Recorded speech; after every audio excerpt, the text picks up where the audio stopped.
2025년 4월 17일 목요일 저녁 7시입니다. 오늘은 아주 특별하신 분을 모셨습니다. 여러분, 민중신학자 최영목 목사님이신데요.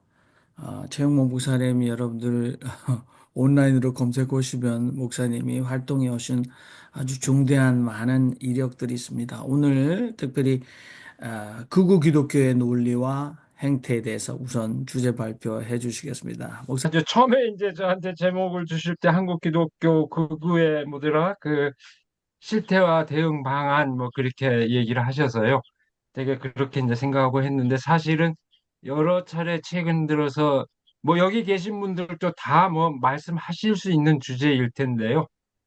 여기저기서 이제 요청이 들어오니까 제가 좀 쓴 글이 있는데 이번 발제는 맨 말미에 써놨습니다만은 이제 두 개 글 하나는 지난 3월에 그 민중의 소리 인터넷 언론에 파시즘과 극우 개신교에 대해서 쓴 게 있고, 그다음에 이제 또 하나는 아직 발표 안 했습니다만 다음 주에 그 시민 모임 독립에서 기독교와 역사 인식에서 제가 한 꼭지를 맡았습니다. 그 역사 부정론의 극복의 당위와 방법, 극우 개신교의 역사 인식에 대한 비판적 검토, 아직 발표 안 된 건데요. 그 가운데서 필요한 내용만 간결하게 그 두 글에서 발췌를 해서 굉장히 축약된 형태로 짤막하게 준비했습니다. 이걸 갖고 한 시간 하자면 할 수도 있지만 그건 뭐 대화 시간에 하고요. 30분 안에 발제는 일종의 개요로서 그렇게 말씀드리겠습니다. 아마 여러분들 다 견해를 갖고 계실 텐데요. 일단 뭐 실마리를 여는 의미에서 제 발제로를 생각해 주시면 될 것 같습니다. 우선 이제 첫 번째 서설적인 얘기입니다만은 그 뭐 우리가 다 경험하고 생각하고 있다시피 그 회복력을 확인했지만 지난 탄핵 전국 동안에 그 한국 사회는 아주 무거운 걱정거리를 안게 됐습니다. 헌정 질서 자체를 부정하는 극우 세력의 준동 때문입니다. 이 극우 세력의 준동은 파시즘적 광기를 우려해야 할 만큼 심각한 지경에 이르렀습니다. 그리고 알다시피 그 사태의 중심에 극우 개신교가 자리하고 있습니다. 도대체 어떻게 이렇게 극우 개신교가 그 사태의 이제 중심에 서게 됐을까 하는 게 문제인데요. 87년 민주화 이후 그리고 90년대 어감부터 보수 개신교가 정치적 목소리를 높여온 것은 우리가 잘 알고 있고 이미 익숙한 풍경이 되었습니다. 근데 그걸 지켜보면서도 그러니까 사회적 민주화에 역행하는 그 현상만으로도 우리는 이제 많은 걱정을 했지요. 그러니까 교회가 세상을 걱정하는 게 아니라 사회가 교회를 이제 걱정하는 세상이 교회를 걱정하는 이런 말로 표현될 만큼 그렇게 걱정 근심거리가 되었습니다. 급기야는 지난 1월 19일 그 소위 서부지법 사태로 일컬어지는 그 사태를 통해서 헌법의 정신과 민주적 절차 자체를 부정하는 극단적인 사태까지 이르렀고 여기에 극우 개신교가 깊이 결합되어 있어서 그 걱정이 이제 더욱더 커졌습니다. 그래서 온갖 요새는 뭐 온갖 군데서 다 이 진지한 생각을 나누는 분들은 다 이 걱정을 하고 여기저기서 이 사태를 다 다루는 꼭 신학계뿐만이 아니라 사회과학자들이나 인문학자들도 전부 극우 현상, 그다음에 극우 개신교 이걸 이제 어, 다루고 있을 정도로 이제 이거에 대한 관심이 이제 깊어졌습니다. 어, 그러면 이제 우선 저는 이 어쨌든 이걸 다각적으로 분석하고 조명하는 과제가 지금 대두하고 있는데요. 우선 이 극우 세력이 어떻게 부상하게 됐는지, 특히 극우 개신교가 어떻게 한국 사회의 극우 정치 세력을 결집하는 주도적 역할을 맡게 되었는지, 대략적인 그 역사, 간략한 역사라고 할까요? 그 과정에 대해서 조금 먼저 말씀드리고 싶습니다. 우선은 이제 우리가 물음을 던져 볼 수 있는데, 이건 아마 여기 계신 분들한테는 뭐 다, 뭐 길게 설명 안 해도 될 것 같습니다만, 이제 일반인들이 갖는 그 의문 가운데 하나가, 왜 개신교가 극우 정치 세력을 주도하는 그런 역할을 하게 됐느냐 하는 것에 이제 많은 분들이 어떤 교회적 특성을 이제 주목을 많이 합니다. 그러니까 교회가 지닌 어떤 조직력과 그에 따른 이제 동원력 덕분이 아닌가 이렇게 하는데 뭐 제가 단도직입적으로 말씀드리면 그건 필요 조건일 수는 있지만 충분 조건은 아니라고 생각합니다.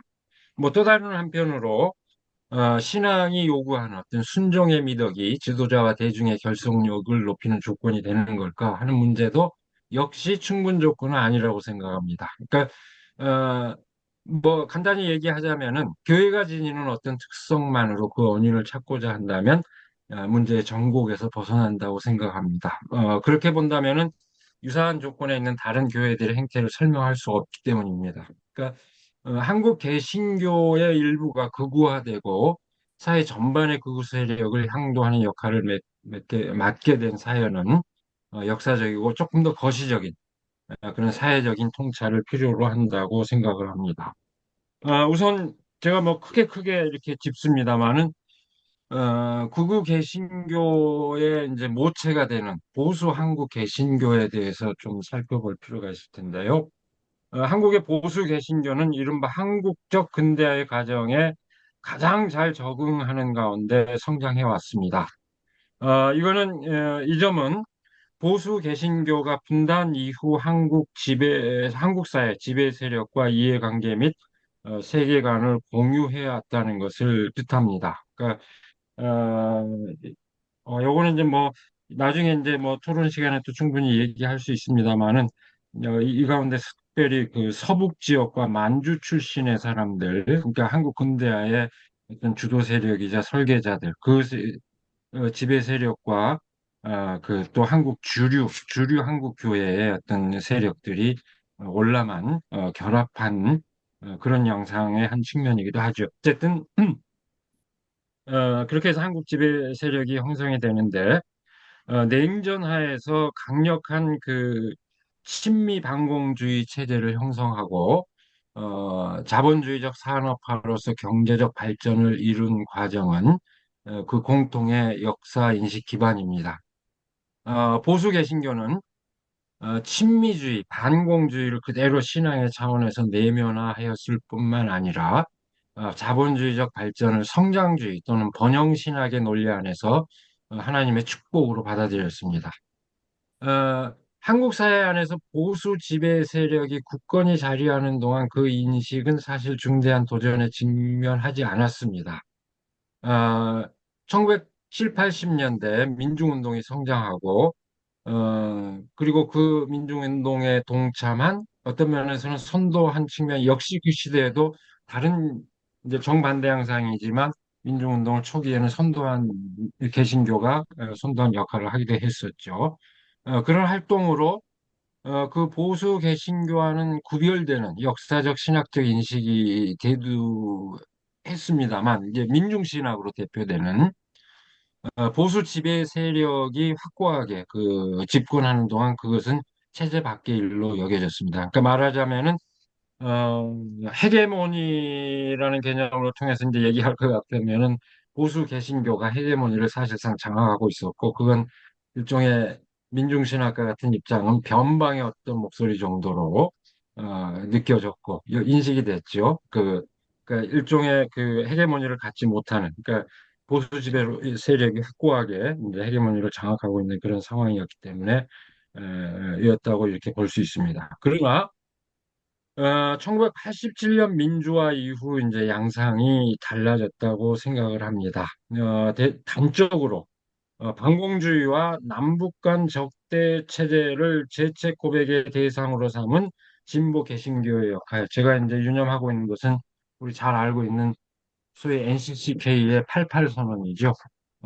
민족의 통일과 평화에 대한 한국 기독교의 선언. 이것이 이제 발표됐을 때 그 내용이 분단의 문제를 그 이제 재책 고백을 명시적으로 이제 선언을 했는데 이건 다 인정하듯이 최초의 어떤 반공주의에 대한 공식적인 일종의 그 참회 선언이다 이렇게 이제 볼 수 있습니다. 그러니까 그런 그 개신교가 역할이 두드러졌고 게다가 정권 교체 가능성이 이제 현실화됐습니다. 그리고 이윽고 정권 교체가 이루어지자 보수 개신교는 이기감을 느끼고 직접적 정치 행동에 나서기 시작했습니다. 그러니까 일종의 헤게모니의 위기라고 할 수 있겠죠. 그 보수 개신교 입장에서 볼 때는 그 변화가 되는 진보 세력이 이제 헤게모니를 장악하는 것에 대한 어떤 위기감. 그것이 이제 정권 교체가 이루어졌을 때 더욱 이제 그 위기감이 심각해졌습니다. 그래서 우리는 잘 알다시피 88년 후 직후에 89년에 한기총이 이제 등장했고 그 이후에 90년대에 이어진 활동은 일종의 그 위기감의 표출이었다고 그렇게 이해가 됩니다. 어, 바로 그런 상황 가운데서 뉴라이트도 등장을 했고, 그 가운데 극우 개신교가 이제 싹 트기 시작했다고 이렇게 볼 수 있을 것 같습니다. 그러니까 뉴라이트 하면은 이제 안병직, 요즘에 이제 제일 문제가 되는 뭐 이영훈, 그런 이제 역사학자들, 뉴라이트 역사가 이제 등장을 했고, 그다음에 이제 우리 개신교 쪽에서 보면은 서경석, 뭐 김진호, 지금도 김진호 목사님 여전히 그런 활동을 하고 있죠. 실제로 일반 그 뉴라이트 세력하고 이제 뭐죠? 무슨 연합도 만들고 가교역하고 하고 있고, 어, 지금도 저는 매일 거의 매일 아침인가요? 며칠에 한 번씩 김진호 목사가 메일을 계속 보내요. 그래서 제가 사절하지 않고 계속 받아보고 있습니다. 이분들은 뭔 생각을 하고 있는지. 그래서 제가 어떻게 됐는지 그쪽 메일 리스트에 올라가서 꼬박꼬박 보내와요. 그래서 꼬박꼬박 보고 있습니다. 그런 계속 활동을 하고 있는데요. 어쨌든 이 극우 개신교는 친미 반공주의 국가로서 눈부신 경제 성장을 해온 대한민국이 위기에 처했다고 느꼈습니다. 정치적 민주화와 불평등 완화를 위한 복제 강화, 그리고 대북 화해 정책을 공산주의화로 하는 징후로 여겼고 그 위기를 조장하는 안팎의 적들을 척결해야 한다는 위기의식을 주장했습니다. 근데 그 위기의식은 사실은 교회의 내적 위기하고도 관련이 되어 있습니다. 민주주의의 스크롤을 정착으로 조금만 기존의 올려주시죠. 스크롤을 예? 조금만 올려, 스크롤 조금만 올려. 예, 예, 예, 예, 예, 예. 죄송합니다. 제가 이쪽 어, 민주주의의 정착으로 정치적 보수 세력이 더는 이전과 같은 같이 학관 입지를 갖지 못했고 다양한 사회적 의제들 또한 분출되는 가운데 그 교세 확장은 정체되고 기존 보수 교회의 사회적 효능감 및 신뢰도는 점점 떨어졌습니다. 그러니까 우리가 뭐 대개 기억하시겠지만은 뭐 사회적 의제들 뭐 주 5일제 근무라든지 양심적 병역 거부라든지 뭐 이런 그 둘러싼 논란들, 그다음에 이제 영화 출판물에 관한 뭐 논란들 여러 가지가 있는데 그건 나중에 또 필요하면은 더 자세하게 얘기 나누도록 하고요. 어쨌든 어, 그, 그런 이제 상황 속에서 기존의 어떤 보수 교회의 사회적 효능감 및 신뢰도가 이제 떨어진 상황에서 보수 개신교는 내적 갱신의 계기로 삼기보다는 선명한 정체성을 강화하는 방향으로 치달았습니다. 이것은 과거 반공주의 효과를 변형된 형태로 답습하는 방식으로 재현됐습니다. 다시 말하면 위기의 원인을 외부의 적에게 돌리고 내적 결속을 다지는 방식입니다. 그것은 대체로 사회적 평등의 가치에 반하는 것으로 주로 성소수자와 무슬림 등 이주민을 포함한 사회적 소수자를 향한 공격적 태도로 가시하였습니다. 세속 문화에 대항해 신앙의 순수성을 지킨다는 이른바 문화전쟁이라고 할 만한 양상이었습니다. 우리는 이제 문화전쟁이라고 표현합니다만 이들 스스로의 얘기로는 이제 영적 전쟁을 벌인다. 이렇게 그 표현을 하고 있죠.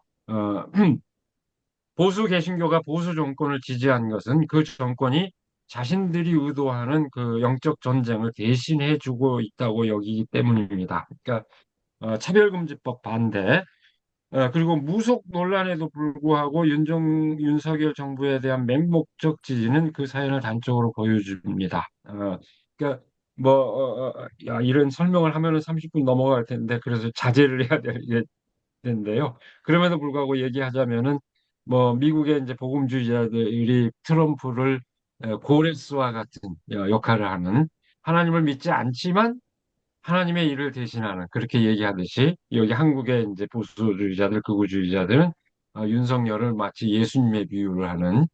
근데 그 논리는 또 같죠. 같은 논리죠. 그러니까 자신들이 원하는 것을 대신해 준다. 그러니까 그렇게 뭐죠? 그 무속 논란이 그 거셈에도 불구하고 아랑곳하지 않고 축복하고 지지해 주는 그런 사연을 여기서 이제 엿볼 수 있을 것 같습니다.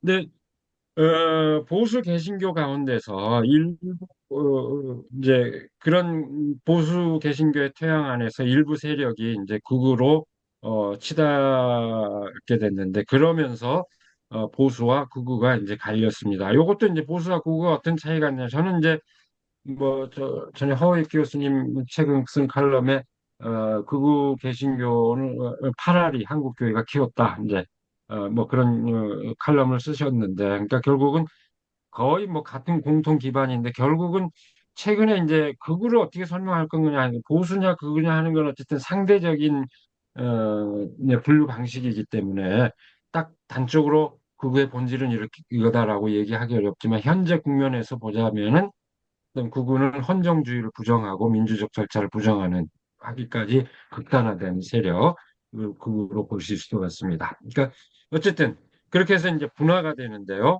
태반이 이제 기본적으로 보수와 이제 인식을 공유하지만 또 극우가 갈리는 양상이 나타나고 있습니다. 그래서 한기총은 극우를 대변하는 기관이 되었고, 그리고 더불어서 그 한기총 내부에 스캔들이 있었죠. 그래서 기존의 그 보수교회하고 이제 보수교회가 한기총을 기피하는 그런 이제 양상이 나타났고, 대형교회도 이 한기총에서 이제 빠져나가는 그런 양상이 펼쳐졌는데, 그래서 등장한 것이 이제 한교총 이 이제 등장을 하게 됐습니다. 그래서 그렇게 보수와 극우가 이제 분화됐고, 결국 극우 잔존 세력의 중심에 이제 정광훈이 우뚝 선 셈이 됐습니다. 그 보수와 극우가 어떻게 다르냐? 이건 뭐 또 이따가 더 얘기할 수 있는 것이긴 하지만은, 이제 단적인 예를 들면은 그 헌법재판소의 결정을 존중하겠느냐 안 하겠느냐, 이 점에서 이제 저희 보수와 극우는 그 입장이 이제 분명히 달라진 점을 우리가 이렇게 현상적으로 드러나는 어, 양상으로서 이렇게 확인할 수 있습니다. 어쨌든 교회적 기반의 확장성의 한계를 지닌 극우 개신교가 자리한 곳은 광장이었습니다. 지금 그렇게 극우 개신교는 광장에서 헌정 질서를 부정하는 극우 세력들을 결집하는 중심축으로서 역할을 맡고 있습니다. 그것은 제가 일관되게 강조합니다만, 개신교의 내적 조건에 따라 돌출한 현상만은 아닙니다. 현상만은 아니고 극우 정치 세력의 등장을 가능하게 하는 사회적 조건에 힘입어 나타난 현상이라고 생각합니다.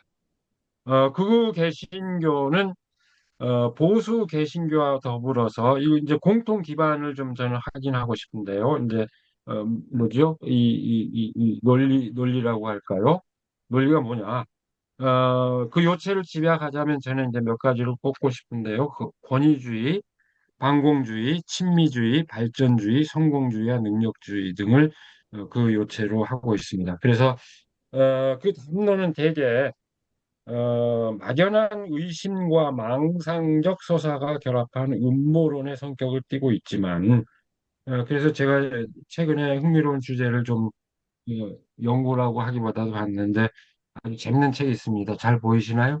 개소리에 대하여 온 불시트, 철학자가 쓴 책입니다. 그러니까 개소리에 가깝습니다. 그러니까 이게 불씨를 헛소리라고 번역하기보다는 개소리라고 번역했는데 거짓말하고 비슷하지만 거짓말과 개소리의 또 구별되는 거짓말은 진리를 의식하면서 그 진리에 반하는 어떤 말로 누군가를 속이고 설득하려고 하는 반면에 이 개소리라는 것은 그런 의식조차 없이 내뱉는 일종의 그런 이제 발화 형태. 그러나 그것이 사람들에게 사람들을 동원하는 힘을 발휘하는 이제 그런 인데 사실은 극우 개신교인들, 극우 세력의 어떤 서사라는 그 하는 것은 제가 보기엔 거의 개소리에 가깝습니다. 그러니까, 아이고, 제가 그 글을 쓰기 위해서 그 사람들 유튜브를 좀 들어보기도 하고 그랬는데 도저히 괴로워서 들을 수가 없어요. 그 내 영혼이 피폐해지는 것 같아서 들을 수가 없는 그런 형태인데 이제 그럼에도 불구하고 그 요체가 뭘까? 저변에. 그걸 이제 우리가 합리적으로 이해한다면, 이렇게 그 요체를, 이거는 보수주의하고 공유하고 있는 가치라고 생각을 하는데요. 이제 첫 번째 권위주의는 어쨌든 강력한 지도력을 강조한다는 거죠. 강조하면서 민주주의의 규범을 무시하는 그런 경향을 말합니다. 이 극우 세력이 그 소환하는 이제 중요한 인물이 있죠. 애초는 이제 박정희, 이제 최근에 와서는 뭐죠? 2000 몇 년도에 이용훈이 이제 건국절을 얘기한 이후부터는 이승만을 이제 소환하고 있는데 그 초점은 언제나 강력한 영도력입니다. 지도력을. 그리고 한국은 그런 그 강력한 영도력을 필요로 했다. 이제 이런 역사 인식이죠. 그다음에 뭐 두 번째 반공주의는 뭐 우리가 잘 알고 있는 겁니다. 남북 간 적대 체제를 고착화시켰을 뿐만 아니라 과거 청사를 가로막았고 반민특위를 가로막았죠. 국가보안법으로. 나아가 비인간적인 국가 폭력마저 정당화했습니다. 4.3 제주 4.3과 같은 단적인 예. 그리고 이념적 족쇄가 된 반공주의는 사상과 양심의 자유마저 속박하고 더불어 다양한 형태의 적대와 혐오의 논리를 양산하고 있습니다. 국가보안법 방금 말씀드린 그런 체제죠. 그래서 결국은 이로써 자유로운 공론장에서 대화와 합의를 통한 포용적 사회의 전망을 모색하는 길을 차단하고 있습니다. 사실상 이 반공주의 외연은 넓고 따라서 한국 사회에서 매우 강력한 지배의 논리로 작동하고 있다고 볼 수 있습니다. 그래서 뭐 백낙정 선생님 같은 분들은 한국 사회는 이면 헌법이 지배하고 있다. 그 이면 헌법이 뭐냐? 국가보안법이죠. 빨갱이라고 낙인 찍히면 끝나는. 저 그거 태극기 집회 그 어떤 군복 입은 분들 이렇게 명찰을 봤더니 어떤 분들은 명찰에 이름이 써 있는 경우도 있는데 제가 이렇게 유심히 봤더니 빨갱이는 죽여도 돼 이렇게 명찰에 이렇게 써갖고 다니는 사람들 있죠. 그러니까 그런 그걸 당당하게 그렇게 하고 다니는 인식. 그다음에 세 번째 친미주의는 자결권을 훼손하고 있을 뿐 아니라 뭐 다 뭐 긴 설명하지 않아도 되죠. 국제적 진영 대결 구도 안에서 일방에 편성하는 결과를 초래하여 평화에 저해가 되고 있습니다. 어, 어쨌든 뭐 대한민국이 태생적으로 친미 반공, 어쨌든 분단 국가 형성 자체가 태생적으로 친미 반공주의 이념 지향을 지닐 수밖에 없었던 그런 한계를 지니고 있었죠. 그렇다고 하더라도 변화된 국제 질서와 역학 관계 안에서 그 일방적 지향이 초래하는 폐해를 직시할 수 있어야 될 거라고 봅니다. 그러니까 일방적인 한미 동맹 의존 경향은 사실상 한미일 동맹으로 기울어지고 어, 진영 대결 구도로 강화해서 긴장을 유발하고 있습니다. 한일 간 과거사 문제도 그 해결 구도 안에서 묻히고 있는 것을 지금 우리가 지난 정부에서 똑똑히 지켜봤습니다.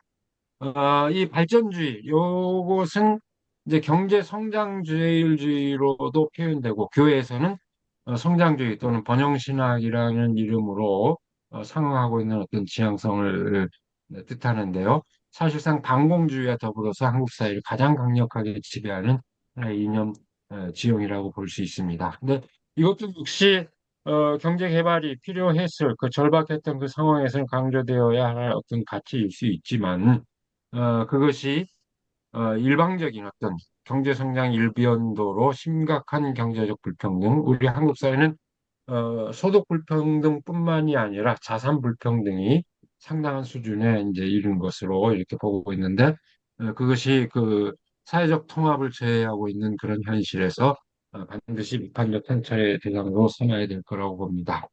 그다음에 여기에 이제 직결되는 것으로서 발전주의와 직결된 가치 지향으로서 성공주의와 능력주의의 폐해 또한 주목해야 되리라고 봅니다.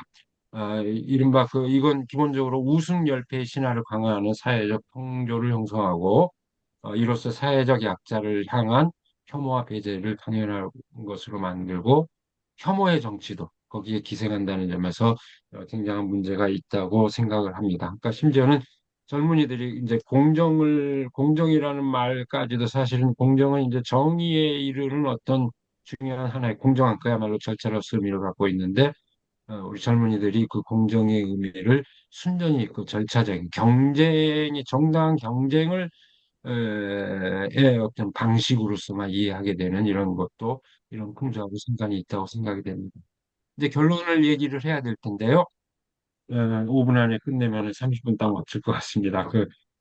어쨌든 이런 논리를 갖고 있는데 이 극우 정치가 여기서 이제 그 극우라고 하는 것은 보수주의하고 공유하고 있는 이런 가치에서 더욱더 극단화된 아까 헌정주의를 부정한다든지 민주적 절차를 아예 부정해버리는 그런 것을 극우라고 할 수 있을 텐데 그것이 파시즘으로 비화할 수도 있다는 우려가 제기되는 상황에서 그 우려를 넘어서기 위해서는 전 사회적인 대안을 찾아야 할 거라고 생각을 합니다.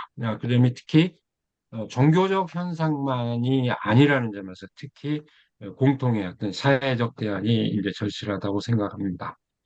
그래서 그 방향을 얘기하자면은 역사적으로 파시즘의 위기는 언제나 그 사회 경제적 위기와 더불어 시작이 되었습니다. 경제적 격차로 인한 상실감과 사회적 차별로 인한 소외감이 그 자양분입니다. 이를 정치 세력이 이용해서 자신들의 권력 의지를 구현하고자 할 때 파시즘 현상은 파시즘 체제로 귀결될 겁니다.